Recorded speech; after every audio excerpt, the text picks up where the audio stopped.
Hello friends, welcome to my YouTube channel GS classes में आपका स्वागत है। फ्रेंड्स, आज हम अपने इस वीडियो में TGT PGT sociology practice set number 114 को सॉल्व करेंगे। ये प्रैक्टिस सेट बिल्कुल ही सिलेबस के अकॉर्डिंग तैयार किया गया है, जिसमें हमने पिछले 15 से 20 सालों में पूछे गए एग्जाम, चाहे वह टीजीटी हो या पीजीटी, असिस्टेंट प्रोफेसर हो या यूजीसी नेट जेआरएफ आदि एग्जाम में पूछे गए क्वेश्चंस को इस वीडियो में शामिल किया गया है।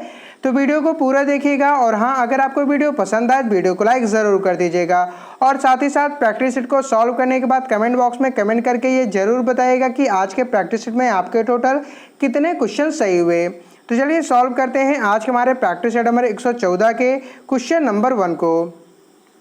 आज हमारा क्वेश्चन नंबर 1 है, यह किसने कहा कि समाजशास्त्री आधुनिक समाज के पुजारी हैं। ऑप्शन नंबर ए है मैक्स वेबर ने, ऑप्शन नंबर बी है इमाइल दुर्खीम ने, ऑप्शन नंबर सी है अगस्त काम्टे ने और ऑप्शन नंबर डी दिए गए कार्ल मार्क्स ने। तो इस क्वेश्चन का राइट आंसर क्या हो जाएगा? इस क्वेश्चन का राइट आंसर हो जाएगा हमारा ऑप्शन नंबर सी, यानी कि अगस्त काम्टे ने। ठीक है, अगस्त काम्टे के अनुसार मानवता के धर्म की सरकार पुरोहितों के द्वारा संचालित होगी। ये पुरोहित धर्मशास्त्री नहीं बल्कि वैज्ञानिक और कलाकार होंगे। इन पुरोहितों को कोई सांसारिक शक्ति प्राप्त नहीं होगी, इस कारण इन्हें आज्ञा पालन करवाने के लिए नैतिक शक्ति से ही काम लेना होगा। शिक्षा संस्थाओं पर उनका नियंत्रण होने के कारण भावी नागरिकों के चरित्र गठन का कार्य प्रत्ययवादी सिद्धांतों के अनुसार हो सकेगा। तो क्वेश्चन का राइट आंसर हो जाएगा ऑप्शन नंबर सी। आज हमारा सेकेंड क्वेश्चन है, अगस्त काम्टे के शिक्षक थे। Option number A Thomas Hobbes, option number B है हान लॉक, ऑप्शन नंबर सी है जे.एच. मिल और ऑप्शन नंबर डी दिया गया सेंट साइमन। तो इस क्वेश्चन का राइट आंसर क्या हो जाएगा? इस क्वेश्चन का राइट आंसर हो जाएगा हमारा ऑप्शन नंबर डी, यानी कि सेंट साइमन। अपने स्कूल के जीवन में काम्ट बेंजामिन फ्रैंकलिन द्वारा प्रभावित थे। काम्ट ने उन्हें आधुनिक सुकरात की संज्ञा दी। 20 वर्ष की अवस्था में वह दार्शनिक सेंट साइमन के संपर्क में जो है आए हैं। क्वेश्चन का राइट आंसर हो जाएगा ऑप्शन नंबर डी। आज हमारा थर्ड क्वेश्चन है, निम्न कथनों पर विचार कीजिए। यहाँ पे दो कथन दिए गए हैं, पहले को कथन ए से और दूसरे को उसके कारण आर से दर्शाया गया है। कथन ए कह रहा है कि समाजशास्त्र की उत्पत्ति एक विघटित समाज के काल में हुई, जिसका लक्ष्य सामाजिक विघटन के कारणों का अध्ययन और समाज में व्यवस्था को स्थापित करना था। और इसका कारण दिया गया है कि समाजशास्त्र केवल उस समाज में महत्व रखता है जो समाज संकटों से भरा हो। क्वेश्चन कह रहा है कि नीचे दिए गए कूट का प्रयोग कर सही उत्तर का चुनाव कीजिए। तो इस क्वेश्चन का राइट आंसर क्या हो जाएगा? इस क्वेश्चन का राइट आंसर हो जाएगा हमारा ऑप्शन नंबर सी, यानी कि कथन ए सही है, परंतु इसका जो कारण आर दिया गया है यह हमारा गलत है। तो आइए जानते हैं कि हमारा कथन आर क्यों गलत है। समाजशास्त्र मानव समाज का अध्ययन है। इसकी उत्पत्ति फ्रांस में फ्रांसीसी क्रांति के फलस्वरूप हुई। अगस्त काम्ट ने फ्रांसीसी क्रांति की व्याकुलता के शीघ्र बाद ही लिखते हुए प्रस्तावित किया कि सामाजिक निश्चयात्मकता के माध्यम से ही सामाजिक बुराइयों को दूर किया जा सकता है। इससे यह अर्थ लगाया जा सकता है कि समाजशास्त्र की उत्पत्ति एक विघटित समाज के काल में हुई, जिसका लक्ष्य सामाजिक विघटन के कारणों का लक्ष्य और समाज में व्यवस्था से स्थापित करना था। समाजशास्त्र मानव के सामाजिक संरचना और गतिविधियों से संबंधित जानकारी को परिष्कृत करने और उनका विकास करने के लिए है। अतः कारण ए जो है गलत है। तो क्वेश्चन का राइट आंसर क्या हो जाएगा? तो इस क्वेश्चन का राइट आंसर हो जाएगा हमारा ऑप्शन नंबर सी, यानी कि कथन ए सही है, परंतु इसका जो कारण आर दिया गया यह हमारा गलत है। आज हमारा अगला प्रश्न है, निम्नलिखित में से किस दर्शन शास्त्री ने मैक्स वेबर को वेस्टेहन यानी कि बोध पद्धति के प्रयोग हेतु प्रेरित किया? तो ऑप्शन नंबर ए दिया गया हीगल ने, ऑप्शन नंबर बी है समनर ने, ऑप्शन नंबर सी है डिल्थे ने और ऑप्शन नंबर डी दिया गया फ्रैंकलिन ने। तो इस क्वेश्चन का राइट आंसर क्या हो जाएगा? इस क्वेश्चन का राइट आंसर हो जाएगा हमारा ऑप्शन नंबर सी, यानी कि डिल्थे ने। कुछ समाज वैज्ञानिकों ने प्राकृतिक तथा सामाजिक विज्ञानों की भिन्न विषय वस्तु तथा उनकी भिन्न प्रकृति के आधार पर यह स्वीकार किया कि ये ज्ञान के दो भिन्न विधाएं हैं। डिल्थे ने इसी आधार पर यह कहा है कि प्राकृतिक तथा समाज वैज्ञानिकों को भिन्न उपागमों तथा शोध विधियों का प्रयोग करना चाहिए। इसी विचार ने मैक्स वेबर के वेस्टेहन समाजशास्त्र के विकसित करने के लिए प्रोत्साहित किया। वेस्टेहन जर्मन भाषा का एक शब्द है जिसका अभिप्राय अंतर्दृष्टि अथवा व्यक्तिगत बोध या समझ से है, जो एक व्यक्ति सामाजिक अंतरक्रिया तथा दूसरों की भूमिकाओं को निर्वाह द्वारा प्राप्त करता है। क्वेश्चन का राइट आंसर हो जाएगा ऑप्शन नंबर सी। आज हमारा अगला प्रश्न है, महात्मा गांधी के राम राज्य की अवधारणा में कौन सी विशेषताएं थी? ऑप्शन नंबर ए साम्यवाद की, ऑप्शन नंबर बी पूंजीवाद की, ऑप्शन नंबर सी धर्म प्रधान राज्य की और ऑप्शन नंबर डी दिया गया लेसेज फेयर की। तो इस क्वेश्चन का राइट आंसर क्या हो जाएगा? इस क्वेश्चन का राइट आंसर हो जाएगा हमारा ऑप्शन नंबर ए यानी कि साम्यवाद की। महात्मा गांधी के राम राज्य की अवधारणा में साम्यवाद की जो है विशेषता थी। क्वेश्चन का राइट आंसर होगा ऑप्शन नंबर ए। आज हमारा अगला प्रश्न है, निम्न में से कौन सा विनिमय सिद्धांत के अध्ययन का केंद्र बिंदु है? ऑप्शन नंबर ए व्यक्ति, ऑप्शन नंबर बी समूह, ऑप्शन नंबर सी संस्था और ऑप्शन नंबर डी दिया गया है राज्य।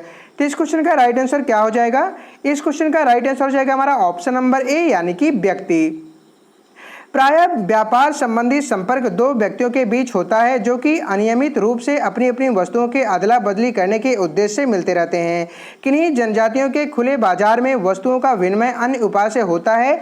आपस में इनमें ये लोग जो है सामान की जो है अदला बदली कर लेते हैं। तो इस वजह से क्वेश्चन का राइट आंसर हो जाएगा हमारा ऑप्शन नंबर ए। आज हमारा अगला प्रश्न है, अधोलिखित में सही विकल्प चुनकर रिक्त स्थान की पूर्ति कीजिए।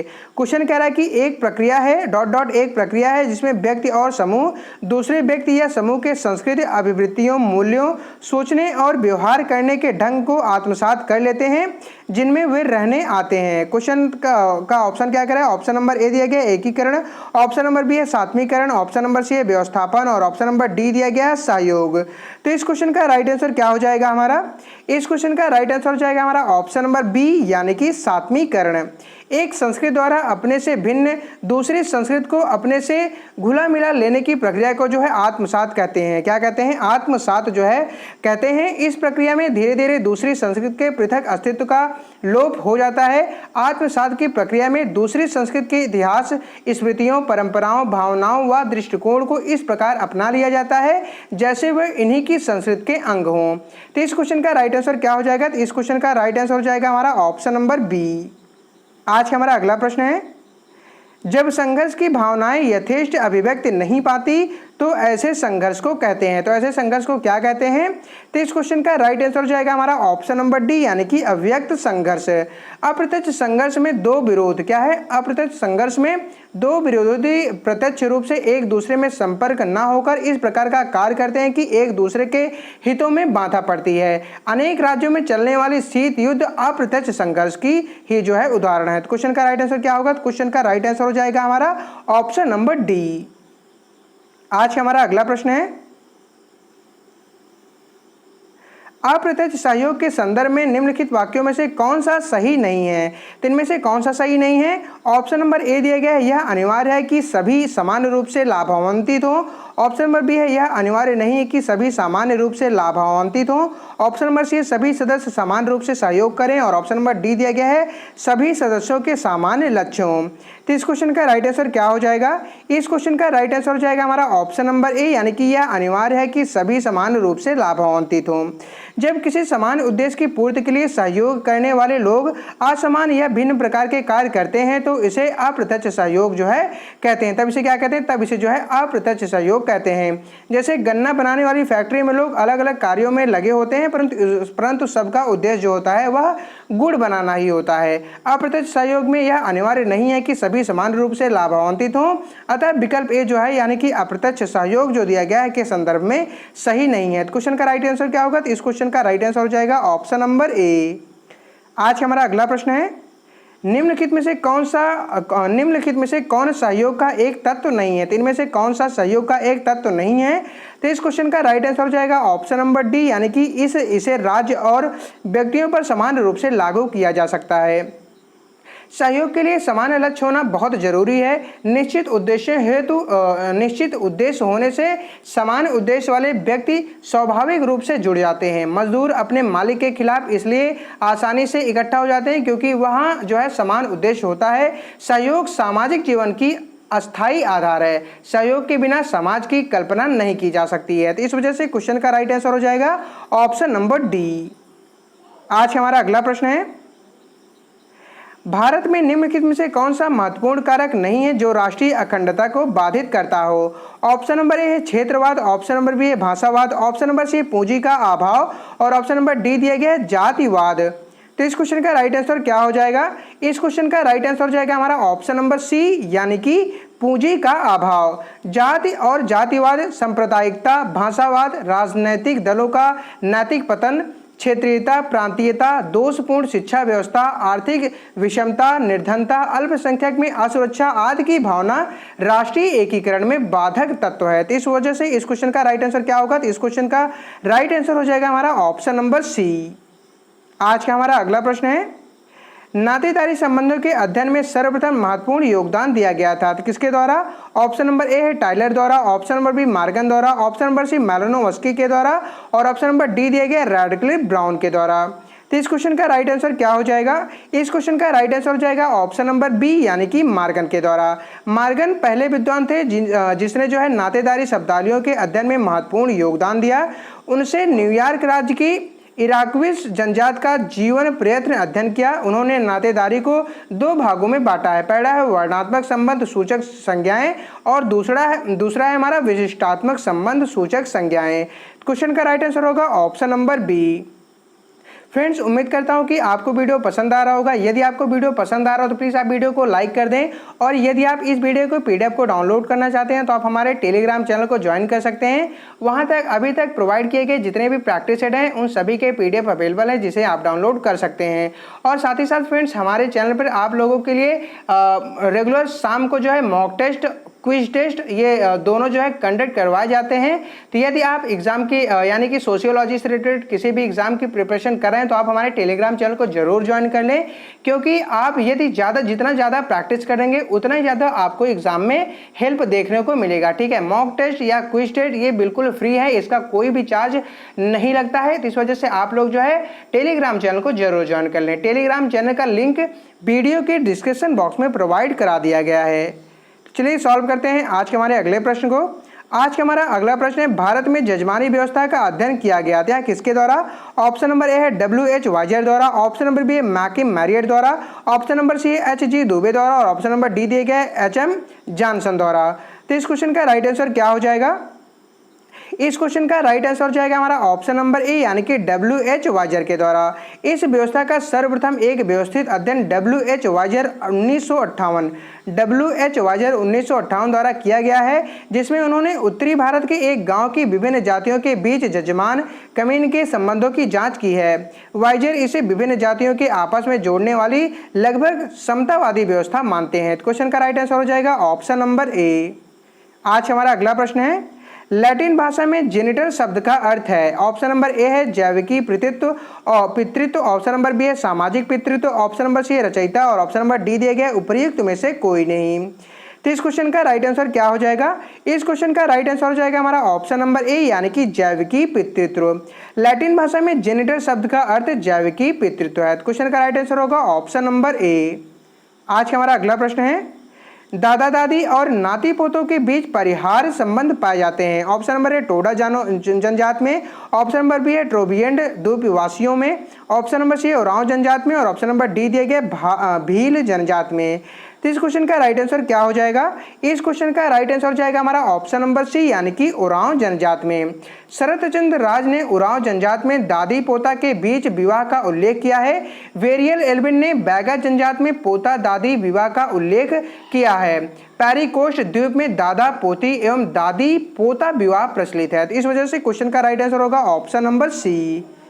आज हमारा अगला प्रश्न है, हिंदू विवाह जिसमें पुत्री किसी पुरोहित को भेंट की जाती है कहलाता है, क्या कहलाता है? तो इस क्वेश्चन का राइट आंसर हो जाएगा ऑप्शन नंबर बी यानी कि दैव विवाह। दैव विवाह में कन्या के पिता एक यज्ञ की व्यवस्था करते हैं और अलंकारों से सजी कन्या का दान उस व्यक्ति को किया जाता है जो उस यज्ञ को उचित ढंग से पूरा करे। इस विवाह का प्रचलन प्राचीन काल में अधिक था, लेकिन वर्तमान काल में न यज्ञ का अधिक प्रचलन है और ना ही दैव विवाह का। क्वेश्चन का राइट आंसर होगा ऑप्शन नंबर बी।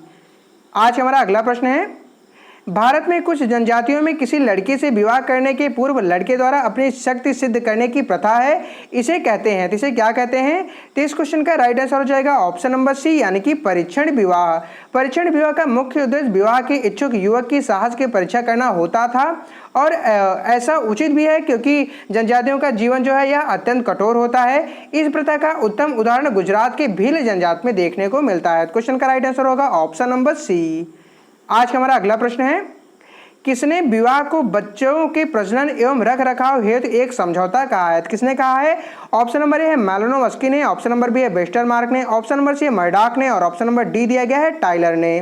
तो इस क्वेश्चन का राइट आंसर क्या हो जाएगा? इस क्वेश्चन का राइट आंसर हो जाएगा हमारा ऑप्शन नंबर ए यानी कि मैलोनोव्स्की ने।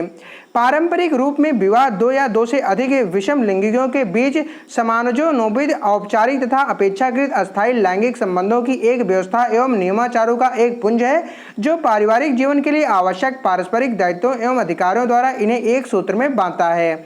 मैलोनोव्स्की के अनुसार विवाह बच्चों के प्रजनन एवं रख रखाव हेतु एक समझौता है। क्वेश्चन का राइट आंसर होगा ऑप्शन नंबर ए।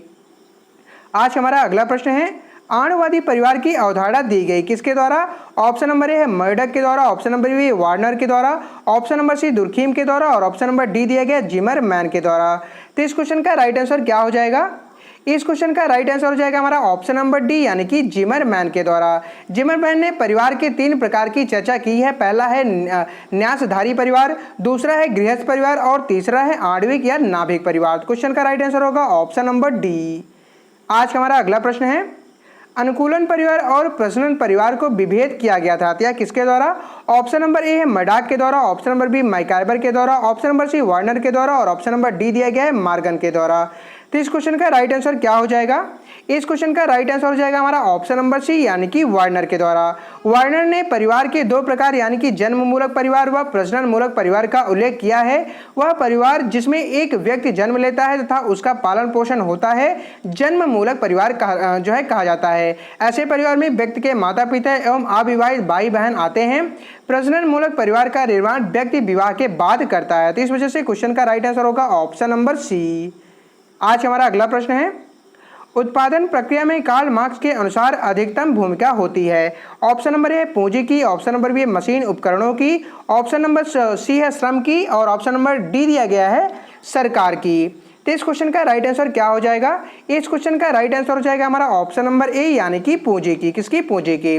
उत्पादन विधि मार्क्सवादी विश्लेषण की यह एक केंद्रीय संकल्पना है। इनको 2 प्रमुख पक्ष हैं। पहला है उत्पादन की शक्तियां और दूसरा है उत्पादन संबंध। मार्क्स के अनुसार, किसके अनुसार? मार्क्स के अनुसार समस्त सामाजिक व्यवस्थाओं के आधार उत्पादन विधि हैं। क्या है? उत्पादन विधि हैं। ठीक है, और इसी के आधार पर बाद में सभी अन्य सामाजिक, आर्थिक, वैचारिक और सामाजिक संबंध का निर्धारण होता है। क्वेश्चन का राइट आंसर हो जाएगा ऑप्शन नंबर ए। आज हमारा अगला प्रश्न है, प्रिमिटिव कल्चर पुस्तक के लेखक का नाम है। प्रिमिटिव कल्चर पुस्तक के लेखक कौन है? Option number A Emmanuel Durkheim, option number B Max Weber, option number C Tylor और ऑप्शन नंबर डी दिया गया है हमारा जेम्स फ्रेजर। तो इस क्वेश्चन का राइट आंसर क्या हो जाएगा हमारा? इस क्वेश्चन का राइट आंसर हो जाएगा हमारा ऑप्शन नंबर सी यानी कि टाइलर। प्रिमिटिव कल्चर और anthropology introduction to the study of man and civilisation sir Edward Burnett Tylor की 2 प्रमुख कृतियां हैं। क्वेश्चन का राइट आंसर होगा ऑप्शन नंबर सी। आज हमारा अगला प्रश्न है, पुस्तक गोल्डन बाउ के लेखक कौन है? Option number A James Frazer, option number B Radcliffe Brown, option number C E B Tylor और ऑप्शन नंबर डी दिए गए बी मैलोनोव्स्की। तो इस क्वेश्चन का राइट आंसर क्या हो जाएगा? इस क्वेश्चन का राइट आंसर हो जाएगा हमारा ऑप्शन नंबर ए यानी कि जेम्स फ्रेजर। द गोल्डन बाउ और टोटनिज्म एंड इक्सोगेमी वुडवर्ड फ्रैंकलिन फ्रेजर की 2 प्रमुख कृतियां हैं। क्वेश्चन का राइट आंसर हो जाएगा ऑप्शन नंबर ए यानी कि पुस्तक गोल्डन बाउ के लेखक जेम्स फ्रेजर हैं। क्वेश्चन का राइट आंसर होगा ऑप्शन नंबर ए। आज हमारा अगला प्रश्न है, आर्थिक तंगी के कारण किसी गांव का भूमिहीन मजदूर किसी शहर जाकर फैक्ट्री मजदूर बन जाता है, यह किसका उदाहरण है? ऑप्शन नंबर ए क्षैतिज गतिशीलता का, ऑप्शन नंबर बी है ऊर्ध्वाधर गतिशीलता का, ऑप्शन नंबर सी है सामाजिक गतिशीलता का और ऑप्शन नंबर डी दिए गए इनमें से कोई नहीं। तो इस क्वेश्चन का राइट आंसर क्या हो जाएगा? इस क्वेश्चन का राइट आंसर हो जाएगा हमारा ऑप्शन नंबर ए यानी कि क्षैतिज गतिशीलता का। जब किसी संसरण व्यवस्था में संक्रमण के कारण परिस्थिति एवं भूमिका दोनों में परिवर्तन आ जाता है तब इसे समष्टीकरण या क्षैतिज सामाजिक गतिशीलता कहते हैं। इस प्रकार की गतिशीलता के कारण सामाजिक वर्ग की परिस्थिति में कोई बदलाव नहीं आता। यदि एक मजदूर एक स्थान से काम छोड़कर दूसरे स्थान पर काम करने लगता है, दोनों जगह समान प्रतिष्ठा स्तर होता है, तो यह क्षैतिज गतिशीलता का परिचायक है। क्वेश्चन का राइट आंसर होगा ऑप्शन नंबर ए। आज हमारा अगला प्रश्न है, जातियों में ऊर्ध्वाधर और एकता पाई जाती है, यह कथन है। यह कथन किसका है? ऑप्शन नंबर ए दिया गया जीएस घुरिये का, ऑप्शन नंबर बी आंद्रे बैतेई का, ऑप्शन नंबर सी मैकिम मैरियट का और ऑप्शन नंबर डी दिया गया एमएन श्रीनिवास का। तो इस क्वेश्चन का राइट आंसर क्या हो जाएगा? इस क्वेश्चन का राइट आंसर क्या हो जाएगा? तो इस क्वेश्चन का राइट आंसर होगा हमारा ऑप्शन नंबर ए यानी कि जीएस घुरिये का। किसका? जीएस घुरिये का। जातियों में ऊर्ध्वाधर एकता पाई जाती है, जातियों में ऊर्ध्वाधर एकता पाई जाती है, यह कथन जीएस घुरिये का है। क्वेश्चन का राइट आंसर होगा ऑप्शन नंबर ए। आज हमारा लास्ट प्रश्न है, निम्नलिखित में से किसमें वर्ण व्यवस्था का प्रथम उल्लेख प्राप्त होता है? Option number A Rigveda, option number B Atharvaveda, option number C Yajurveda और ऑप्शन नंबर डी दिया गया है सामवेद। फ्रेंड्स, जैसा कि आपको पता है कि हमारे प्रैक्टिस सेट के लास्ट क्वेश्चन आप लोगों के लिए छोड़ दिए जाते हैं, यानी कि इस क्वेश्चन का राइट आंसर क्या होगा आप लोगों को कमेंट बॉक्स में कमेंट करके बताना होगा कि क्वेश्चन का राइट आंसर क्या होगा। उम्मीद करता हूं कि आपको वीडियो पसंद आया होगा। यदि आपको वीडियो पसंद आया तो प्लीज़ आप वीडियो को लाइक कर दें, और यदि आपको वीडियो पसंद नहीं आया है तो आप वीडियो को डिसलाइक कर दें। और आपने वीडियो को डिसलाइक क्यों किया है इसको कमेंट बॉक्स में कमेंट करके जरूर बताएं, जिससे क्या होगा कि हम आपके कमेंट को अपने नेक्स्ट वीडियो में जरूर कंसीडर करेंगे। तो चलिए मिलते हैं हम आपसे अपने नेक्स्ट वीडियो में, तब तक के लिए जय हिंद, वंदे मातरम।